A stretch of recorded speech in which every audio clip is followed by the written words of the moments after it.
How's it going? It's Man Tomorrow here. Thank you for coming through. Uh, President just signed the stimulus bill with I think about an hour and a half ago. There are some things going on with the bill within itself. But what we're going to do is we're going to quickly go over, for the most part, what the bill actually does. We're going to be going over a couple of articles, and like tomorrow night, we're going to go over some of the more unsavory things that are in the bill because there needs to be two different shows when it comes to this topic. There needs to be one show that talk about what what people are actually getting, and then there's another show that actually shows what is actually happening outside of that. So without further ado, uh, just gonna wait a couple minutes, Mike, so that way we can get some people in here, so that way we can be able to discuss this topic.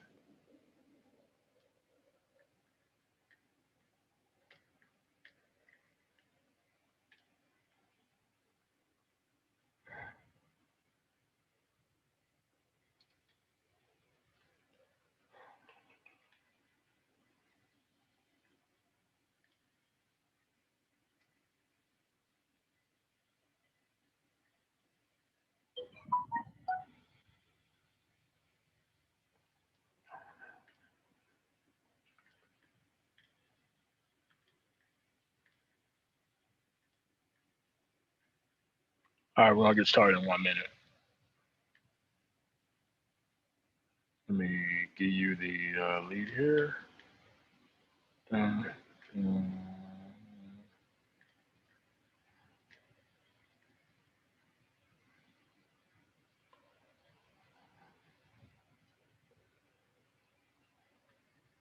All right, we get started in 30 seconds.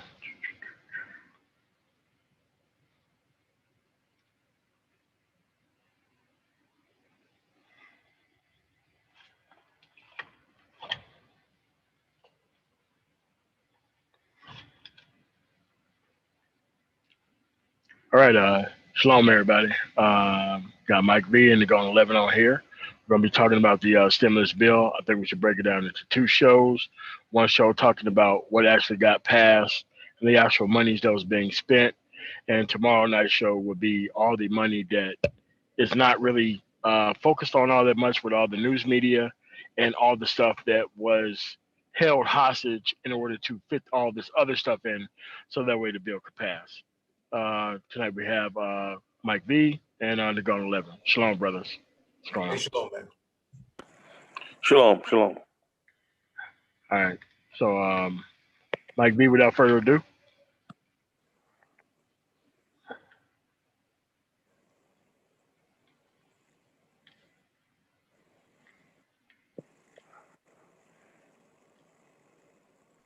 Can you see my screen? Yeah. Okay. I can. I can. Let me zoom in a little bit. Yeah.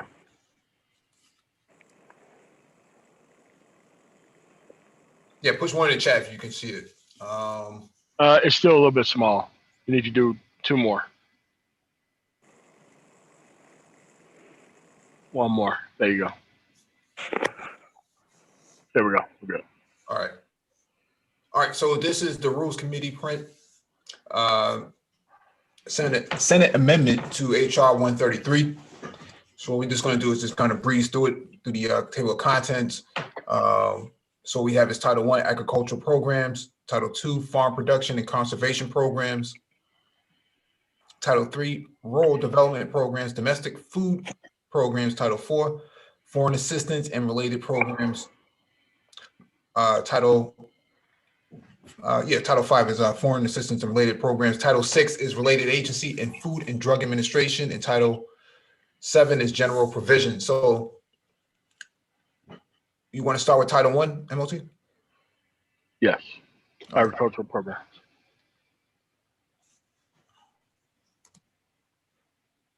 Oh, shit.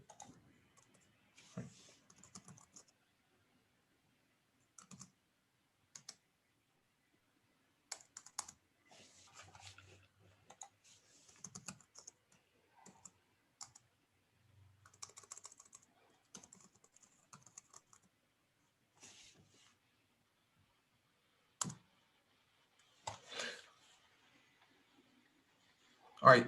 Agriculture, Rural Development, Food and Drug Administration related.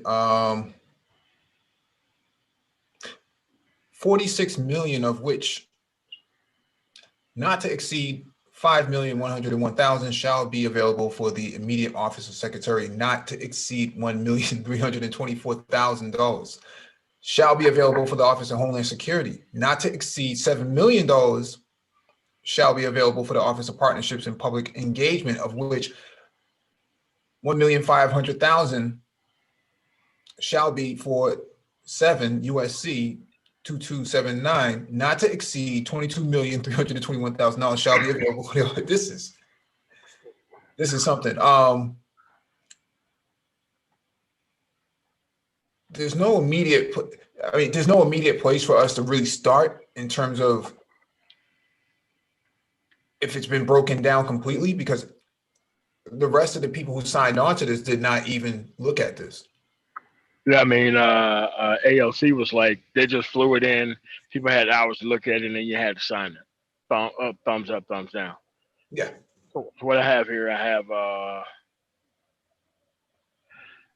two things that says what this portion is, summarized. Mm-hmm. I mean, it would be best to just even scrap that and just go with this right here. You have a Washington Post article, and then you have a New York Times article that pretty much breaks it down. Well, I was gonna go down to the COVID-19 consumer protection. Yeah. There's areas listed here for public lands, foreign relations, and Department of State provisions.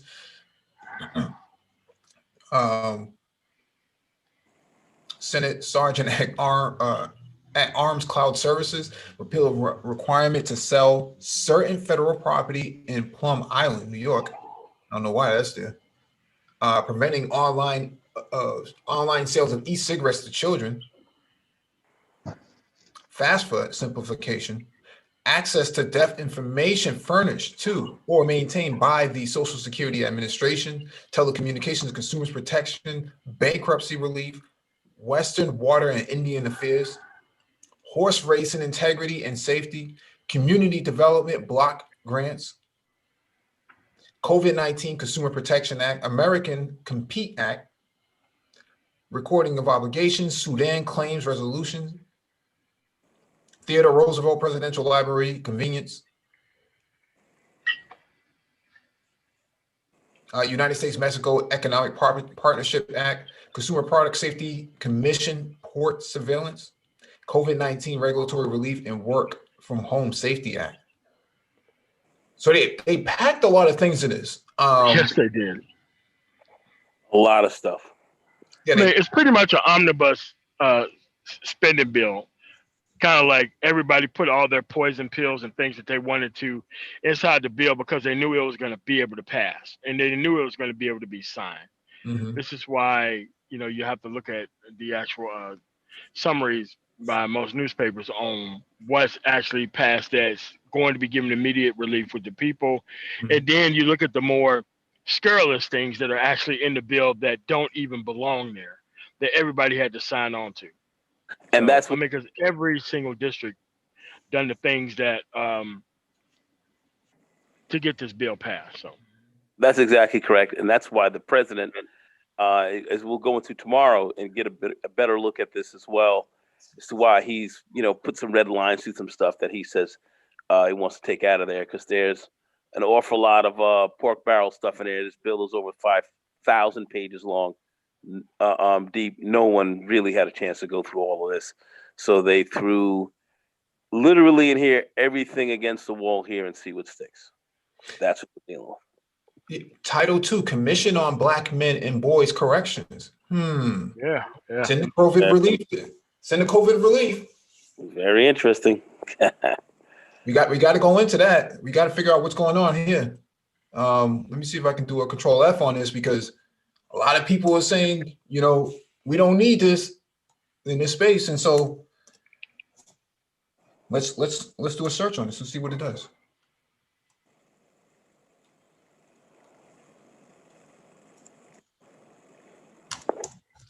Doesn't lead to anything, but let's do a Google search on this because maybe they know something about this. Okay.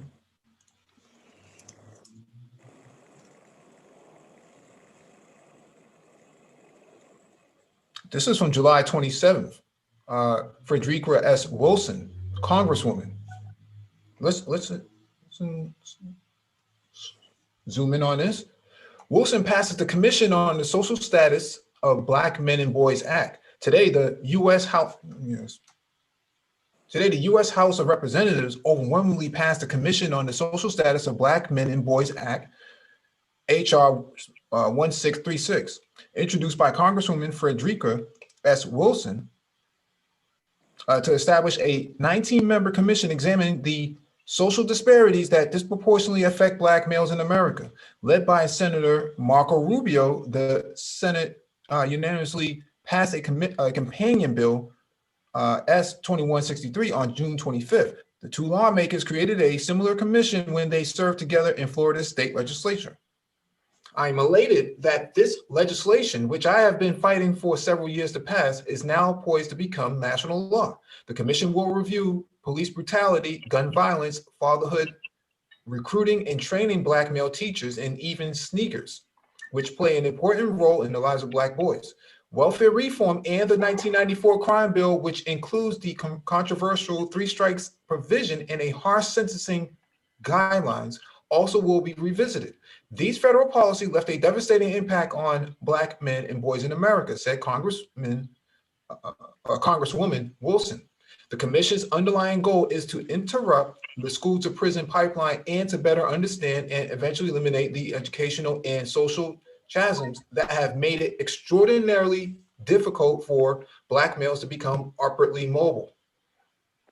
The Commission on the Social Status of Black Men and Boys Act establishes a permanent bipartisan commission within the United States Commission on Civil Rights. Its 19 members will include congressional lawmakers, executive branch appointees, issue experts, activists, and other stakeholders who will examine social disparities affecting Black men and boys in America. Based on its findings, the commission will issue policy recommendations to Congress, the White House, and federal agencies. The bipartisan bicameral caucus on the social status of Black men and boys, which Congresswoman Wilson founded and co-chairs, will craft legislation to implement those recommendations. Perhaps the most dangerous issue facing Black boys in our country is racism itself. Too often, they are perceived as criminals by the time they reach the age of 5. They are labeled delinquent, not rowdy. They are hardened criminals, not misguided youth. Their very existence is often seen as a threat. It is a tragic reality that Black males in America are treated as their own class of citizens, Congresswoman Wilson continued. This treatment is reflected in social outcomes in such areas as education, criminal justice, healthcare, and employment. More than 1 out of every 6 Black men who today should be between 25 and 54 years old have disappeared from daily life. Low rates of high school retention among Black male students directly relate to the high rates of joblessness and incarceration. More than 2/3 of Black male dropouts end up serving time in state and federal prison. And while Black males overall make up roughly 13% of the US population, they represent nearly 40% of all men serving time in state and federal prisons. The final passage of the Commission on the Social Status of Black Men and Boys Act is a little bittersweet for me because my dear friend and colleague, Congressman John Lewis, did not live to witness this landmark day. He was one of the fiercest advocates and devoted countless hours during my tenure in Congress to inspiring hundreds of boys who are members of the 5,000 Role Models of Excellence Project, a mentoring and dropout prevention program I founded 30 years ago. I am honored to share this legacy with him, Congresswoman Wilson added. The legislation is co-sponsored by more than 200 members of Congress and has been endorsed by more than 20 renowned civil rights leaders and organizations, including Reverend Al Sharpton, Reverend Jesse Jackson, actor Omari Hardwick, Our Brothers Keeper Alliance, NAACP, the Leadership Conference on Civil and Human Rights, the Council on the Great City Schools, Teach for America, the National Football League, NFL, Reform Alliance, Teach for America, Alpha Phi Alpha Fraternity Incorporated, and Alpha Kappa Alpha sorority. A fight. I'm sorry. America is undergoing a transformative movement as we confront and combat the racial injustice and police brutality that are killing hundreds of Black Americans, particularly Black men and boys, said Speaker Nancy Pelosi. Today, the Democratic House will advance our drumbeat of action to achieve justice by passing H.R. 1636 to establish a commission on the social status of Black men and boys led by Congresswoman Frederica Wilson, a warrior for justice on behalf of the voiceless and vulnerable. This commission will be a critical force for acknowledging the institutional racism that Black men and boys face every day in America, and then to working to end it. So, actually, let me read this because it's important too. I'm proud that the House moved to pass the Commission on the Social Status of Black Men and Boys Act, said Congressman Cedric Richmond, an original co-sponsor of the bill. Living as a Black man in America, I am all too familiar with living with a target on my back. As we have seen with the tragic killings of Ahmaud Arbery, George Floyd, and countless others, federal legislation is needed to properly examine and respond to the social, economic, and health-related issues that disproportionately affect Black men and boys nationwide. As a Black father to a young Black boy, it is imperative for me to see that he and others growing up today live in America where their lives are protected and uplifted. I applaud my colleague, Congresswoman Wilson, for her tireless efforts on this legislation. Almost 8 years ago, my son Jordan was shot and killed while sitting in the backseat of a car at a gas station with his friends. A man didn't like the loud music they were playing, said Rep. Lucy Macbeth, an original co-sponsor of the bill. On this day, while we look back at the life and legacy of John Lewis and remark at how far we've come, I must also look toward a future without my son, and I see how far we still must go. The commission will search for ways to address the hurdles and inequities that many Black men and boys continue to face, and help us all work together to create a better world for our children, for our grandchildren, and for American families across the country. So that's the end of it. The National Football League is pleased to support this bipartisan legislation, which is both necessary and timely. We applaud Congress for passing this bill and for taking steps to develop comprehensive research-based solutions to the systemic social and economic challenges that impact Black men and boys in our society, said Troy Vincent, EVP of Football Operations, NFL. So, MOT, you want to share your screen with your findings? Yeah, I mean, like, mine's goes all the way down, like the summarized kind of articles of Okay. what the bill is, but I can read it because some of this stuff is Washington Post and New York Times, and I don't know if I'd be able to do that. So let's just go down the actual thing here. What's in the stimulus package? We got the stimulus checks that are $600 per person, including adults and children. That means a family of four will receive $2,400 up to a certain income threshold.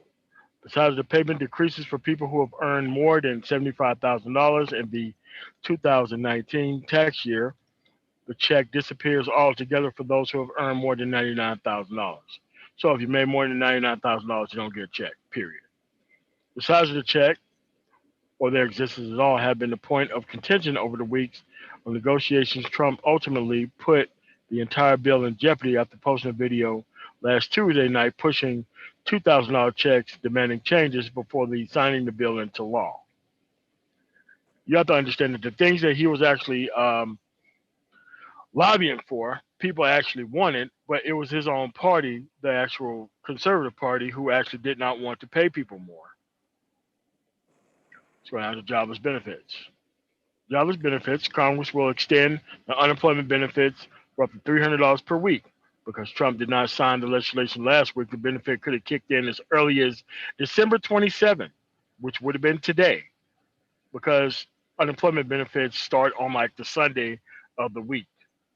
So now these people have to wait possibly another 2 weeks before it actually begins. And it has been delayed by scores of Americans, which means the people who were completely out of unemployment benefits could have got their benefits turned back on Sunday if he would have signed the bill Thursday or even Friday. But since he signed it today, now they have to wait a whole another week for payments to restart again. The bill also extends the pandemic unemployment assistance, which targeted part-time gig workers who did not qualify for state unemployment insurance benefits for 11 weeks. That's right. Gig economy people now get unemployment benefits for 11 weeks. That's what this says. But the new legislation also requires applicants to provide documentation proving employment or self-employment within 21 days of applying for benefits. Since it takes an extremely long period of time to actually get those benefits actually approved, which is normally a month or 3 weeks in most cases, you could provide your actual means of employment or your actual paycheck or your 1099s or your actual pay stubs for whoever you actually get paid by within that time period. About 20.6 million people are still on some form of unemployment aid, although officials say that number is inflated by duplicate claims and issue ties to backlogs in the state unemployment systems. I'm not sure how they're filing for two and three types of claims. They normally would nullify your claims altogether, or that's the state of Colorado's actual thing. The weekly jobless claims have been on track on the rise in the recent weeks as families heading into the holiday season. So let's go down to Well, that would also be because like seasonal jobs usually people get during I think Christmas time or around this season. Maybe a lot of those have not stepped up like they would have during the normal period. So I would see unemployment claims actually increasing around this time. correct. Well, you have like seasonal jobs. You can't get unemployment from seasonal jobs after you get out of that because they're seasonal and they're obviously are seasonal. Well, I guess that would be that. What was that? What was that other insurance you said that will be extended for another 11 weeks? The P um, was it the pandemic insurance? Is that what you're talking about? Yes. Would they be able to get that as well? Pandemic unemployment assistance. Pandemic unemployment assistance is different than any other unemployment assistance because a lot of people was in the gig economy who actually was hurt by the actual economic downturn and it wasn't covered in any other place here. So they came out with a specific provision specifically for gig economy workers. Right. Okay. Yeah, but they have to prove their actual worth and that they were working or actually making money in order to receive that. Okay. Relief for businesses. The bill offers more than 284 billion for the first and second forgivable PPP loans. That is when the first corporations came in and stole the first PPP, and the second one that came through later on after that. So it's $284 billion to actually revive that program. Because after a while, a lot of people gave up on it because if they went to smaller institutions that still didn't get their actual PPP during the second round. They revived it so that way the same people can come back for the third round if they wasn't approved during the first two rounds of PPP. I got approved on the second round, by the way. Yeah. Okay. Yeah. I'm not sure why this is, but the package provides $15 billion for the entertainment industry to include independent movie theaters, entertainment venues, music clubs, and cultural institutions. The money marks the largest public rescue of arts and entertainment in U.S. history and gave some reassurance to the Save Our Stages efforts to begin during the pandemic. Well, I can The certainly deal also, oh my, go ahead. Go ahead. I'm sorry. the deal includes $20 billion for targeted grants through economic EIDC, the Economic Injury Disaster Loans Program. So for the people who did not want the PPP loan, they would go for the EIDL loan, and it's more money, but you have to fill out a hell of a lot more paperwork to have that done. Mhm. The next bullet point. The package also includes tax breaks for corporate meal expenses urged by the White House and denounced by Democrats. Trump promoted the tax break, dubbed it the three martini lunch deduction by opponents as a way of revive the restaurant industry. So pretty much it was a tax deduction for people who wanted to write off their lunches, corporate lunches, very expensive ones. And that's what they fit in there as an actual tax thing for the actual bill as well. The Yep. lawmakers say the reserve. Go ahead, Mike. No, go right ahead. I was just agreeing with you. All right, you go. No. Go ahead. Go ahead. All right. Lawmakers say they reserve some of the PPP funding for very small businesses as well through the lending community-based lenders and minority depository institutions. That's pretty much saying that they're going to be giving all of this money to very smaller institutions over large, because very larger institutions only gave money to the largest people, and I had to go through a very large institution for like me. I didn't even want that much money because I didn't need that much help. But in order for me to get what I got, I had to be over a certain amount, several hundreds of thousands of dollars, for me to actually go through to actually get it. If it was the small amount that I requested to cover that, the answer would have obviously been no. So these banks want to approve several larger loans rather than several more smaller loans. Less paperwork and all that kind of stuff, but it didn't really help the people who actually needed it. This is why all those businesses went under in all of these smaller areas, because normally the larger corporations in those areas sucked up all the PPP money that would have been allotted to those actual areas. Any comments? Yeah, that was a real problem. With the large companies sucking up all the bread, because that really had a huge effect on the economy with small business, and created a lot of problems. In fact, depressed a lot of areas. I even see it here, up around here in the literally here in Westchester, going up Central Avenue, going through Yonkers, Scarsdale, Greenberg, and so forth. A lot of these smaller companies, smaller businesses. Forget about just minority owned, but just you know how that really didn't trickle down there, and it did a lot of damage. Did a lot of damage. So helping to revive some of this could be really good. But I'm almost thinking it's almost too little, too late in some respects for a lot of areas. But we'll have to see. But it's good to see that they are recognizing what had happened to the small businesses, from what had gone down from the first real from the first allotment. I'll just say that. All right. Let me read. Most importantly, the emergency rental assistance and evictions moratorium. This agreement extends until January 31st of next year. The moratorium on evictions. They were slated to expire at the end of the year. The incoming Biden administration can extend the deadline further. The bill includes $25 billion in emergency assistance for renters. Now, the money don't actually go into the hands of the renters. They go into the hands of the actual real estate and apartment complexes who apply for these specific, as it was explained to me by somebody who owns a whole bunch of property of this specific type, is that the people don't pay their actual rent. They go to the actual state or the federal government to get reimbursed for the rents not being paid. That's how this program works, and $25 billion for that. Money for vaccine distribution. The bill includes $20 billion for the purchase of coronavirus vaccines that will make the vaccine available at no charge for anyone who needs it, according to the summary circulated by the Scalise's office. It also includes $8 billion for vaccine distribution and includes $20 billion to assist states with coronavirus testing.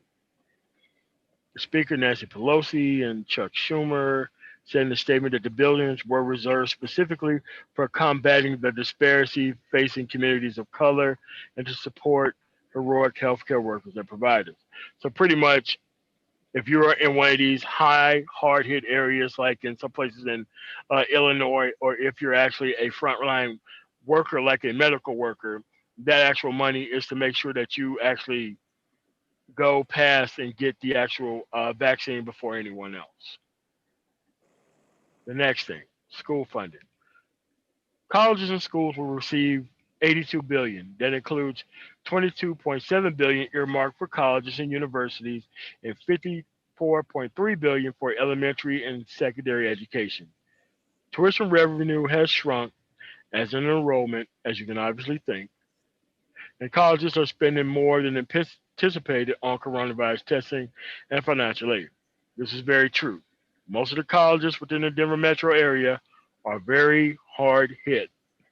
Most of those people who would normally be going to school are forced into the job market right now because their families can't even feed themselves. And they also, lawmakers also struck a $10 billion for child care assistance. You have to understand that most of these people who have children, they also not at work, or they can't entrust their children to the actual child care agencies around the area if there's no actual realistic protection for them within that environment. So it makes the most sense in the world for one of the parents to actually stay home and take care of the child. And with that income and that family actually gone, that is going to be what that is going to be able to cover. The next thing is transportation. The House GOP summary specified that 45 billion for transportation. That includes 16 billion for another round of airline employee and contractor payroll support. You hear that? 16 billion for the airline industry, 14 billion for transit, which is actual the bus system, and 10 billion for highways. 2 billion for inner city buses, that is in black areas, 2 billion for airports, and 1 billion for Amtrak. Any feedback? No, this is just keeping the airline industry and these keeping that going, keeping people All right. Well, flying. don't forget that the cruise line industry got a bailout too, even though that they don't deserve a bailout because they're not American companies. No, none Yeah, of them are. I Yeah. mean, yeah. Norwegian cruise lines and so mhm. forth is exactly correct. Uh, they definitely got bailed, um, and that's keeping that whole industry going because it's a big industry. So yeah, the airline industry is the same. But that's a good point, Mike. All right. Tens of thousands of workers who were furloughed from the aviation industry breathed a sigh of relief. The stimulus funding will be used to extend payroll support program, which provided the money to keep flight attendants, reservation agents, and pilots employed. Airlines and unions saw more than 30,000 of their colleagues furloughed when the program expired at the end of September. So you have to understand that furlough means that you're not technically fired and you can't technically go look for another job. You have to just stay in this kind of stasis where you don't get paid. Or they work you at significantly less hours than full time. So that way they don't have to pay you unemployment benefits. So Well, the reality is you can leave and grab another job, yeah. Yeah, I mean, you but can. but but but you cannot say that you were fired or anything else like that, you were furloughed or like being laid off for a temporary period, but you still have not been cut from the company. So that's why you wouldn't be able to get unemployment, that kind of thing, if you stepped off. Mark Warner said that the bill secured more than 800 million in relief for the public transit system in the Washington region. The money will offer more than a life raft for more metro services and significantly reduce the transportation agency's need to cut weekend rail service and lay off a third of its workforce, close stations, and cut metro bus services in half. That's code for we can't get home. We're gonna make sure that we're gonna have our money so that way we can leave Washington and go wherever the hell we need to. That's what that's code for. Mhm. Other categories. The package includes legislation to end surprise billing for emergency services and scheduled care, provide a tax credit to support employers, offering paid sick leave and $7 billion to increase access to broadband. Now, the first part of that is I was a victim of this myself. Going in for something that was extremely outpatient, I was hit with a $10,000 bill. I sent the bill to the VA, and even they refused to pay for it because it was one of these bills where they knew that you had good credit because they ran a soft pull on your credit. And then they would try to give you a bill of an exorbitant amount to try to put you in a hostage situation to where you would pay the bill or not pay the bill. Right. Yeah, but I Yeah. took them to court and I was able to win. So, yeah. But, most people don't do that. So, any feedback? No, I think that's a great example you're talking about. Keep it moving. You dead on it. All right. Lawmaker also agreed on $26 billion for nutrition assistance in agricultural and rural programs.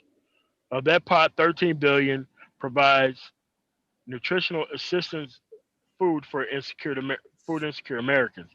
The other $13 billion goes to agriculture and assistance program. The fishing industry will receive $300 million. I'm not sure why that is. The bill also includes 1.4 billion in new funding for Trump's border wall with Mexico and new border security technology. All right, let's go back to the middle of this actual point here. They're going to be saying that the people who receive SNAP benefits and all that are going to receive a 15% raise in actual SNAP benefits starting in at the beginning of the year. That's pretty much what this is actually saying. Yep. So they haven't stopped receiving benefits. They're just going to be receiving more benefits thanks to like the kids being at home a hell of a lot more, not really in school. So they have to cover all those meals that the school normally would be covering under the school lunch program and all that kind of stuff. Since that money is already allotted to those actual schools, the schools just use it for every other reason. But with the people actually being home, that money just don't get handed out to the actual people who actually need that type of assistance. Well, they're shipping the meals from the schools to the home of the children. That's right. So that's what they've been doing since the beginning. So they're not throwing things away. They're actually bundling it up into packages and they're shipping it to every student. That's right. Yeah, and they're actually trying to go out there to find students because a lot of them haven't been responding back in no shape, form, or fashion at all. Well, because they don't have any internet. So they went out here and bought all these laptops and said, hey, you should, do remote learning. How? I ain't got a laptop. I ain't got an internet connection. So now there's, more discussion about infrastructure development for broadband and things like that. So a lot of that stuff is supposed to be inside the bill as well. Oh, it That is. All right, for the next piece of the bill, hold on a second. There's a lot in this bill, but what I wanted to ask, very quickly, before you go forward, I believe it was Mike that was reading it. As far as the black, the black males and black boys, that sounds like some rather interesting in legislation. Would I be correct about that? That's rather interesting, Yeah. right? Yeah, we're going to cover that in the whole show. HR 1636. Yeah, it's inside the Yeah, this bill right here, but yeah. Yeah, it's inside it. So it's inside the Coronavirus Response and Relief Supplement Appropriations Act. So it's hard coded into it. So they can't back out of it. Right. Correct. No, I like All that, right, but so we got- that lot of stuff was unnecessary that was in there. Here we are. Yeah. We're on the table in there. Very interesting. Anyway, go ahead. aid to state and local governments. The bill lacks new money for state and local governments. The Democrats initially pushed for $1 trillion to aid state and local governments. Mayor and governors have been sounding the alarm over budget shortfalls. This is because the lack of tax revenue that are coming in on a day-by-day basis.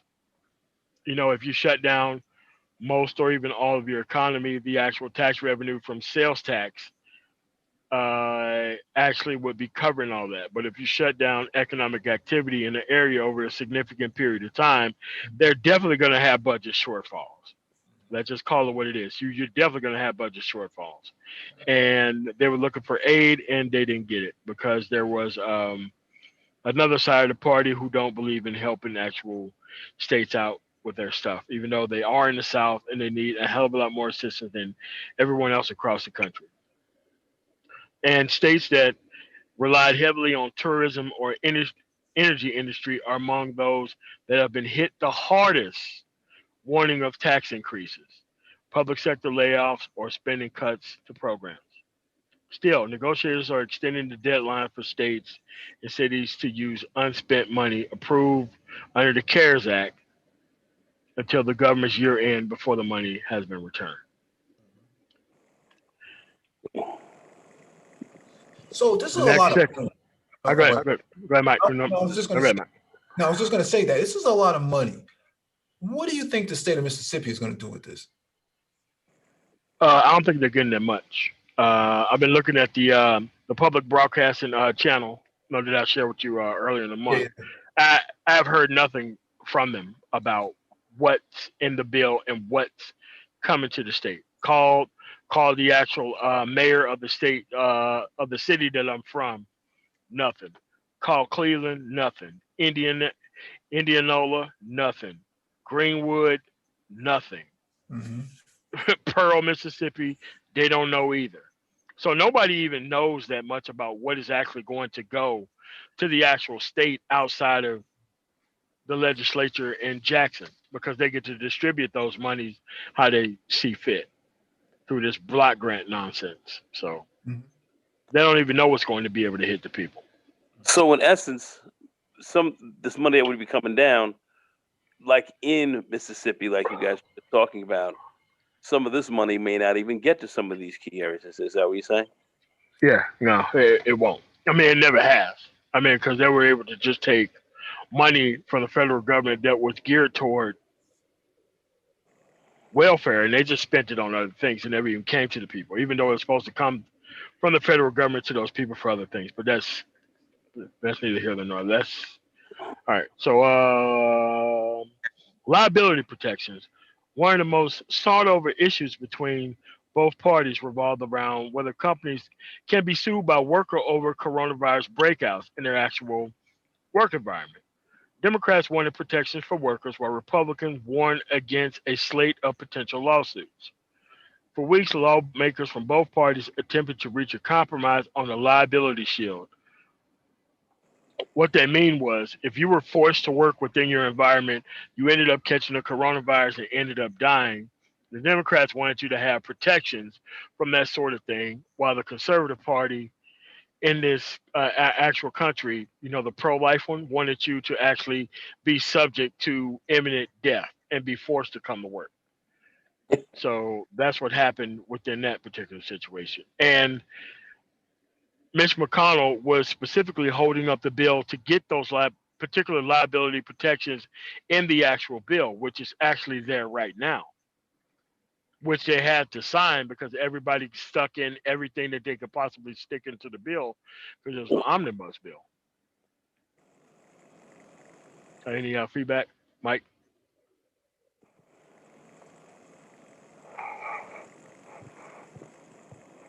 Hello, Mike.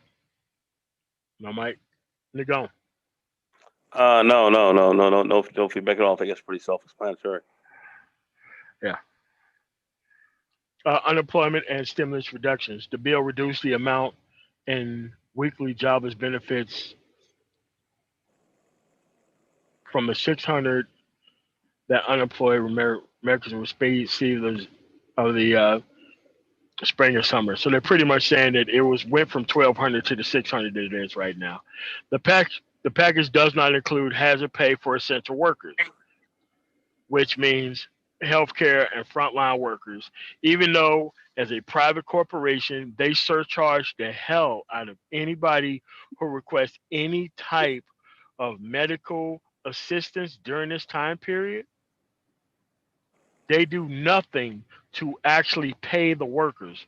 So the insurance companies and the hospitals are billing the hell out of each other while the actual people on the front lines are getting no money. extra money for doing their job on the front line. So you got the insurance companies and the actual hospitals who was billing the hell out of the government because if you come in there off of Medicaid and they just bill the hell out of you. And the government has to be, well, not really forced to pay it, but damn near close to paying it. So that's where we're at on this particular article. It's a lot of stuff that there's a lot of stuff actually in this bill, but the key is and now my understanding is potentially there's going to be another part to this with another 1,400 is going to be going to people or something of that nature. That's what I'm understanding, and I don't know where the president and his crew stand on that, but looks like they're going to try to add on to this as this goes on, and I don't know what Biden is going to do when he gets in and what state the Senate and all of them are going to be in with respect to continuing this. But this is I guess this is a start. Let me ask you a question, MOT. Do you feel that this is enough, or is this falling short, or I mean, no, it isn't, because it's the people's money. Mm-hmm. And the people should be helped by the people's money. I don't think that all of these things that are going towards corporations should even be happening. It shouldn't even be part of any type of conversation. But when you have Citizens United afoot, this is the type of things that you have to deal with within the environment. So there's really nothing you can do. I mean, because if the entire first PPP loan was going towards the Staples Center and all these type of pro football and all this stuff, that was the people's money that was just clearly just given out, and there was no consequences for it. I mean, those consequences for very small people who spent their PPP money on things that they didn't need to. But what about the people who got it who didn't need it anyway under any circumstances? The military didn't need it. The military didn't need it. No, hell no, they didn't need it. No, they got $1 trillion out of it, and they didn't need it because they had their own budget already. So I'm not sure why Trump even signed off on something like that. They just went back to building more jet engines for Boeing and Lockheed Martin. It really strange that they would sign off on something like that just to keep the workers going. But Lockheed, these other companies, they already had their budget pumped up already by the administration. Remember, Trump spent more in 4 years on the military industrial complex than Obama did in 8. And so I'm always curious to understand what was the justification for giving them more money during COVID when they already had, more expenditures given to them before COVID. Yeah, I mean, because most of this stuff just don't make sense. I mean, it's always considered socialism whenever it goes towards people itself, but it's not considered socialism when it's tax cuts for people or paying for things for corporations or any of these other things. It's the messaging of the whole thing, because they don't want you to look at it from that perspective. But when it comes to people, that's the way to kind of to keep this money flowing to the corporations by keeping it from helping people out when they have big issues. That's all I can see, Mm-hmm. And when we take a look at the big bailouts and everything else like that, people had a little bit to say about it, but when they were bailing out, GE and these other corporations and, besides the auto industry, no one had a whole lot to say about that. It's just, I don't know. Very strange. Yeah, I mean, we've talked about this before. People have asked, well, what was Trump supposed to do, during the pandemic? How was he supposed to stop it? It's not so much about stopping it, but it's about coming up with a DRP, a disaster recovery plan. Okay, some business continuity. There was nothing coming out of the White House. It was radio silence. They were tone deaf on what was happening on the ground.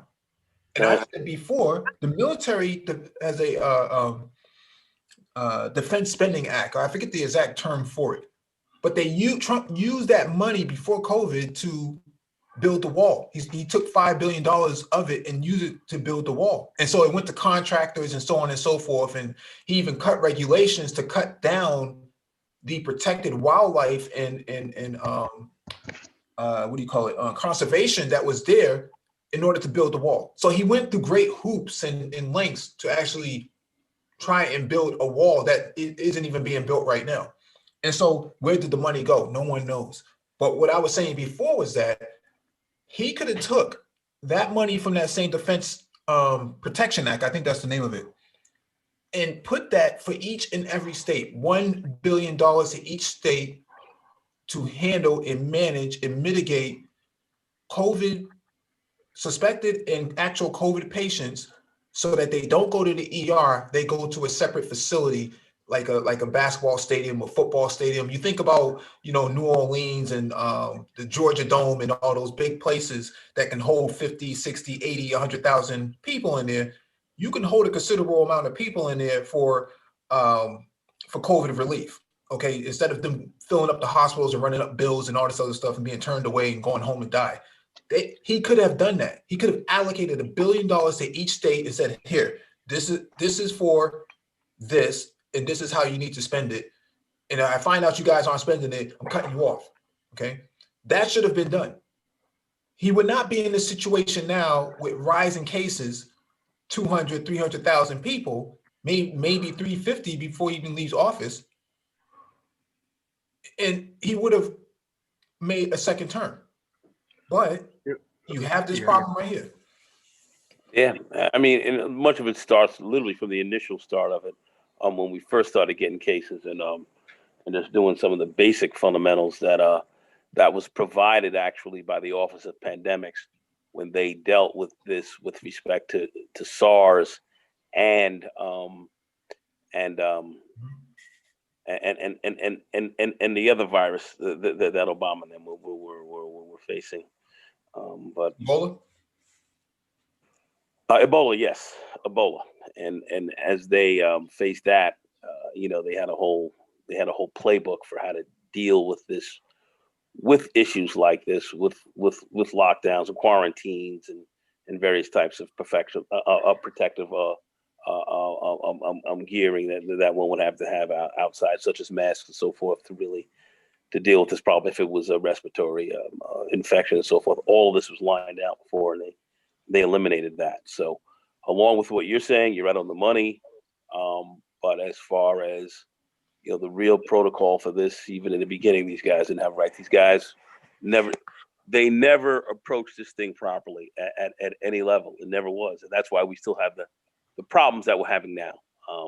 Because this still hasn't truly been dealt with as of yet properly. And that's one of the more obscene things about this whole event. So, but anyway, I want to thank Raymond Brown for his support to the Super Chat. Make sure you support his channel as well. Very good channel on YouTube. And so what I'm actually saying is that, look, I would have rather Trump get a second term if he would have got the virus under control, if he would have taken this stuff seriously, because for all the stuff that he messed up, I think that this virus thing is something that he had total control over, making sure that this stuff got done properly and correctly. No matter how it started off, he should have been listening to Fauci. He shouldn't be going against him in public. He could have gotten the money to all these states very early, April, May, focusing on paying the people who actually support the economy, because tax cuts are nothing but a balance sheet issue after the year is done. It does not help. Like me, I'm in the transportation industry. If you give me $1 billion in tax cuts, that's not going to give me $1 billion in business. But if somebody who makes $7 or $8 billion in business, if they get $1 billion in tax cuts, it's going to do all of the work and good for them. It's the people's money who we're talking about giving out here. So why wouldn't we give the people's money to the people who actually need it temporarily right now? And that's just where we're at right now. But if you're effective in governance, you would understand this. He never came out of government. He never had a government position. He talked about he was a businessman. Wasn't really that successful there in many respects. He was a great TV TV guy, but at the end of the day, he never had experience in governance. So what you're talking about and really how to, maneuver around this system and work this the proper way, I believe he really didn't fully understand. I hate to say that, but that's what I really believe. Go ahead, Mike. No, I was just going to answer this statement in the chat from Faber. He says $1 billion per state is pretty lopsided. New York would need more than Alabama and Montana. Yeah, but New York can hold its own. So $1 billion to New York City would be, it would just be like Botox, to a person who's already having an ugly face. I'm saying if you give $1 billion to New York, that's going to be it's pocket change to them, but it's something. But if you give $1 billion to the flyover states, they needed it. Yeah. They needed it more than anything, and they didn't get anything. Oh, and let me tell you, as a person who was driving cross country during their entire time, Nebraska, Iowa, Wyoming, people were flatlined. No business going on anywhere except for the people who are on the road, just truck drivers only. Some people said that they didn't see any type of business at all. People were growing their food inside their places. They went into survival mode. And the only way they was able to survive was people who was being turned down, going to these campgrounds and having to turn around, or traveling throughout the states when they wasn't supposed to, or truck drivers. That was the only way these people was able to stay in business. Yeah.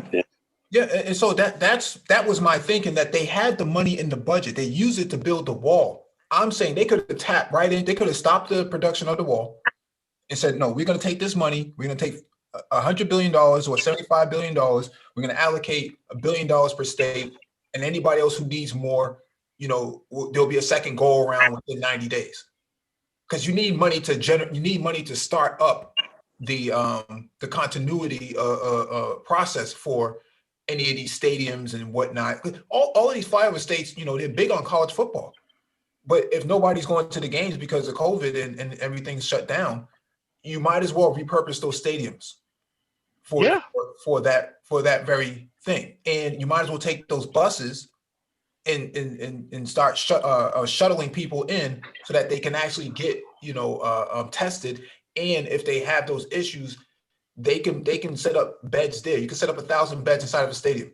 There's enough water there. They have their own recycling inside these buildings. They have their own infrastructure built within it. Their own fiber optic connectivity, Wi-Fi, everything's set up. China built a hospital in 10 days. We couldn't even get a stadium open in 9 months. It's just mind blowing that anybody would not understand that Trump had all the opportunities in the world to deal with this, and he said, "No, let's reopen the economy." Are you kidding me? He can reopen the economy and get the tax revenue going for people above what the actual situation was on the ground. Mm-hmm. He didn't understand the problem. He did not understand the problem. And he wouldn't listen to experts either. And he wouldn't listen to experts. Didn't understand, didn't truly understand what he was utterly dealing with, even though he was told. He didn't fully understand the problem and didn't know how to get it done and didn't have the right people around him to tell him how to do it. Yeah.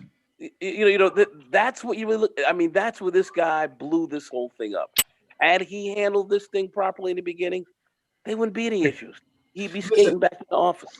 This dude would have been sitting like 8 months on the Supreme Court. Would have been totally fine. He'd have been skating back to the office. Folks would have been uptight. I would have been like, I don't really like this guy, but at the end of the day, he did handle this COVID shit, right? So ain't a whole lot we can do about it, boys. That'd have been about the size of that. That'd have been about the short and long of that. I was a part of the disaster recovery team for one of the organizations that I was working at during the marathon bombing. Okay, we were first ones to act in Boston to start sending people home with laptops, VPN, in a small cares package out the door, water, whatever they need, laptop bags. We had everything assembled, ready to go within an hour. By an hour and a half later, they had already shut down, transit systems. Nobody could leave. Nobody can come in. that sort of deal to keep these guys from running around and bombing up the city some more. So what I'm saying is I've been a part of those sort of operations. I know what it takes to actually do something like that.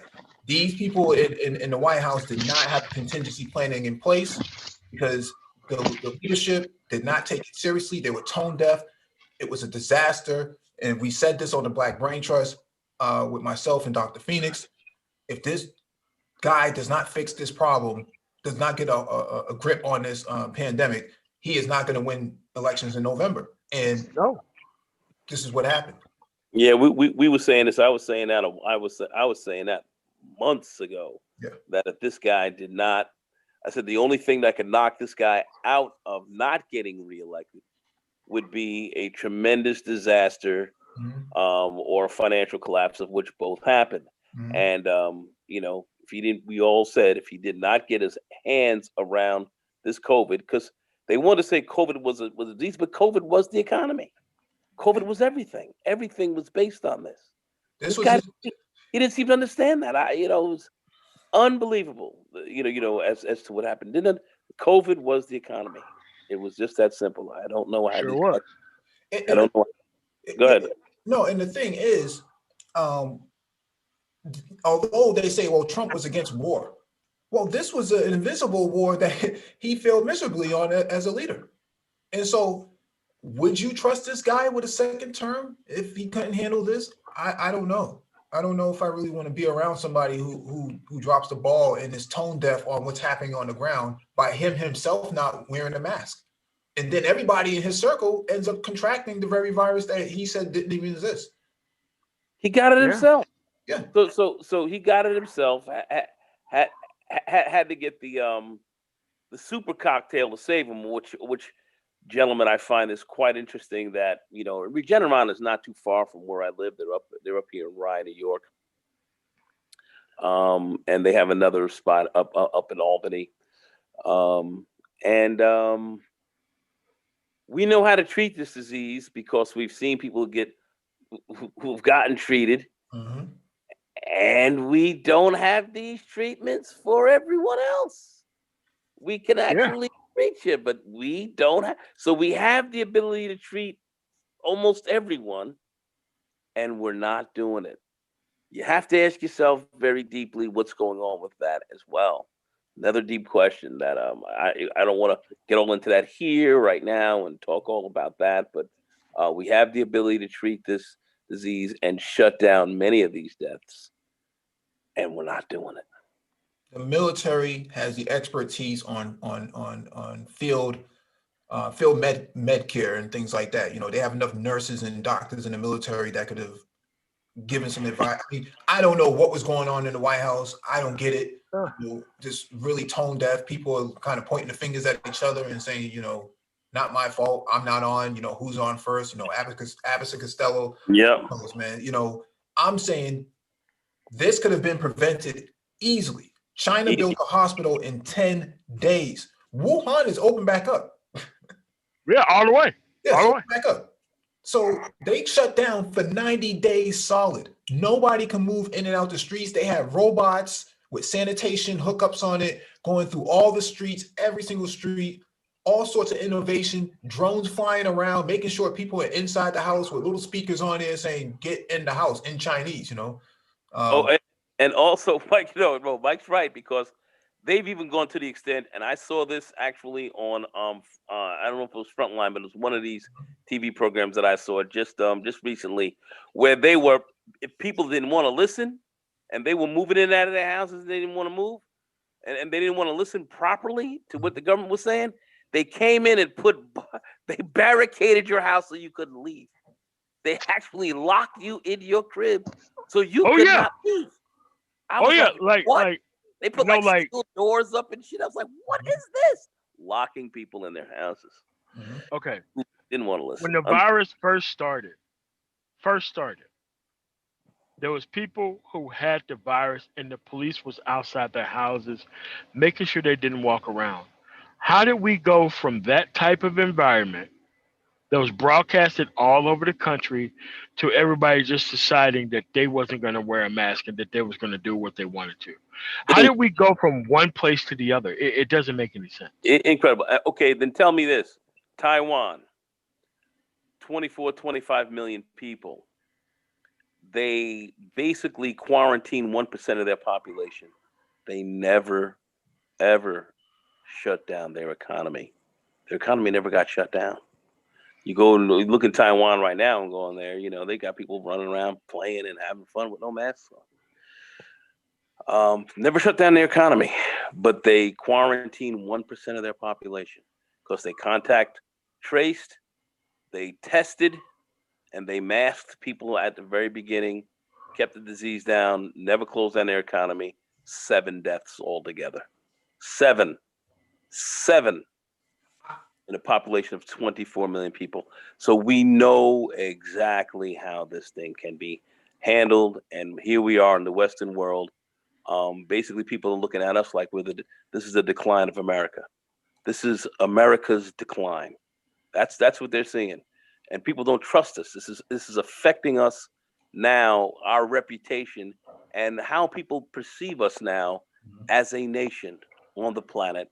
As a leader nation, people are now starting to question that because of our handling of this COVID. Yeah. That is having an international effect on our prestige, which is going to have longer term effects down the line on our perceived hegemony. And that's the real problem behind this. And I'm sure Mike and MOT will go into that in a little more detail later, but this is a very serious problem that we're going to have. That's going to reverberate for the next generation. Very serious business. Yeah. All right. Oh, go ahead, MOT. All right. Do we have any more items on the docket to go over before we got our closing thoughts before we get up out of here? I just wanted to play this video real quick because this. All right. Go ahead, sir. Go ahead. Yeah, just wanted to play this real quick because this is the PLA military. The Chinese Xi Jinping actually sent the People's Liberation Army medics to Wuhan from Shanghai and all over to go combat the pandemic in China when this was going on. So I just wanted to play this fair use. And so they started in small batches, but they started ramping it up over time. So this is their response to the pandemic. Okay, they have 1.4 billion people, magnitudes more than the United States, and this is how they dealt with it. Do you see the United States doing the same thing? Do you see the Trump administration ordering these sort of, ordering this sort of response? No. Nothing. No, he said open the economy. These people ramped it up and basically said, hey, we're going to use the military to fight this. Like a war. Yeah. This isn't their reserves. These are active duty. Instead, he put the money behind a wall. Okay. He gave $1 trillion to the military industrial complex to stay open. Okay. He made sure they got their cut. This guy was in over his head, man. He never understood the problem he was dealing with. Mm-hmm. Way in over his head. It's way in over his head. Well, what did she say? No. Just keep moving. Yeah, it all says to complete the goals of winning the battle with zero infection. Yeah, this is the response. And so for some people who say that this couldn't have been done, you couldn't have done it this way, the Chinese government did it this way. This is where we are. Yeah. But many other countries, New Zealand and others, had a great response to this as well. I mean, we fumbled the ball, and we're still suffering far more than we need to be. We're blowing billions, trillions of dollars where we shouldn't have to be spending this kind of money for ourselves going. This is incredible. This is incredible. Yeah. So, for for everybody who did not read the stimulus, just to highlight one more time before we go, this is what's in the bill. Title II at the top of the list, Commission on Black Men and Boys Corrections. Okay. Another CBC member, Congressional Black Caucus, Frederica Wilson, passes the Commission on Social Status of Black Men and Black Boys Act. Okay. Mike, didn't we talk about this on the brain trust? We kind of touched on it because this is from July 27th. So we might have touched on it briefly, but we didn't go into detail about it. But I thought we did. No, go ahead. Yeah. And so I'm putting this out there so that people understand that, you know, some people say, well, Trump shouldn't sign this bill. Trump shouldn't sign this bill. Actually, he should have signed it. This is in it. This is to your benefit. Yeah. You know, this is to your benefit. You know, all these people complaining about, oh, it has all these different things in it, but you have to understand this is in it too. So if you get rid of the bill, you're getting rid of this. You're hurting black men. If you claim to be black male first, you don't want to sign the bill. You don't want Trump to sign the bill. It's a contradiction, man.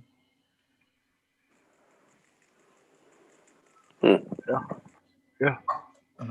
Very good. Yeah, man. So that's where we at. So we got the final words to go.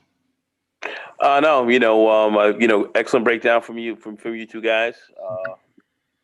Glad to be here. You know, we talked about MOT and I was talking a little earlier on this that we would go through this kind of didactically, so folks would get an understanding as to what's happening here. And he signed off on this bill here tonight. So here we are going through this, and there'll be a part two because there's a lot to go over. This is comprehensive, and I think we need to be on top of this and speaking cogently on it. But good show, MOT. All right. Mike, any last word before we get up out of here? No, man, thanks for having me on. All right. I want to thank everybody for coming through. We're talking about the Trump, the stimulus package, the $900 billion, and where it went that was the most effective. We're going to have another stream talking about all the other things that went through with the bill that was not effective at all. When you actually want to get an economy back on track, you don't need to be including people who are not consumers within the actual country to actually do this. We are a consumption-based economy because, like, if you give the money to the people, it eventually goes to corporate America at the end of the day. If you give the money to corporate America, it never filters down to the people. That's how trickle-down economics, it never worked. It never worked. So what you have to realize is that as long as you can be able to discuss these things honestly and about how we don't like what's actually in the bill, we will actually be able to be honest with ourselves that nobody got what they wanted. The majority of everybody else got what they wanted with the people's money, and the people didn't get anything. The people should have got $5,000 or $10,000 before any of these organizations got anything. Why? It's the people's money. So that's all I got. I want to thank you guys for coming through on the Man Tomorrow. Like, share, comment, subscribe. So you guys have a really nice night. We're going to do another show on the actual things in the bill because things are going back to Congress. We don't know what's going to be taken out of it. We don't know even if the $1,400 is going to be able to be given to the actual people that the president wanted, which I actually do agree with. I do agree with the president, current president, that the people should have got far more money than $600 versus what they gave up. Yeah, Trump was right. Trump was certainly right about that. I think that was. Yes, he was. Yeah, he was definitely right about that. But remember, the Democrats came up with that first, and then looked like Trump signed on later on. But that's what the Democrats were actually trying to put on. So, interesting that Trump actually agreed with the Dems on that part as well. All right, cool. All right, man. So I want to thank everybody for coming through. Y'all have a really nice night. Peace.